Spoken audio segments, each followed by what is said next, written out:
En occupant le bureau de Patrice Emery Lumumba pour la première fois, je pense que j'ai été traversée par une profonde vague d'émotions.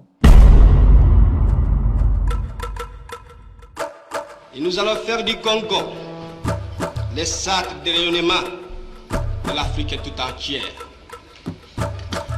Nous allons veiller à ce que l'été de notre patrie profite véritablement à ses enfants. Il y a 5 points essentiels qu'il faut prendre en considération quand on parle de Patrice Emery Lumumba. Lumumba, martyr du nationalisme africain et héros de la lutte pour la libération, a défendu notre liberté et notre dignité. Son audace face à l'oppression a fait briller notre nation comme un symbole d'unité pour tous les Africains, ouvrant ainsi la voie à la dignité et à la souveraineté.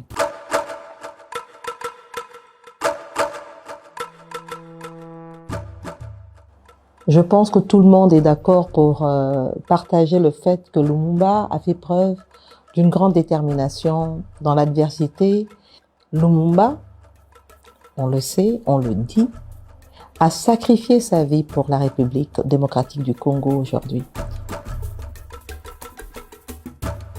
Aujourd'hui, chaque Congolais, chaque Congolaise a un rôle à jouer. Et pour cela, nous devons soutenir nos FARDC et défendre les valeurs qui renforcent notre nation.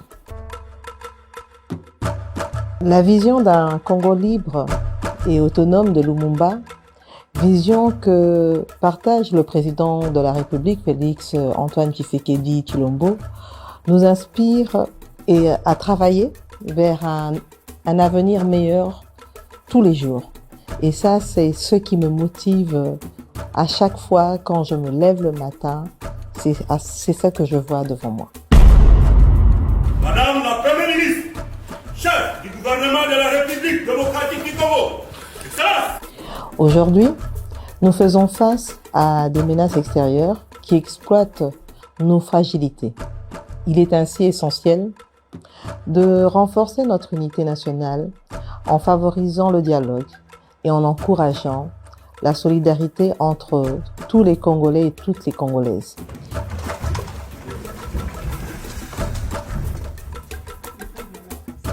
Notre force vient de notre diversité et c'est ensemble que nous pouvons surmonter les défis et protéger notre intégrité nationale. Lumumba croyait en un avenir prometteur pour notre pays. Aussi, j'encourage les jeunes Congolais et Congolaises à avoir foi en eux, à travailler pour construire un avenir meilleur pour notre pays. Je pense et je souhaite que cet héritage inspire chacun de nous, chacun des jeunes Congolais et Congolaises, à œuvrer ensemble pour la grandeur de notre pays, la République démocratique du Congo.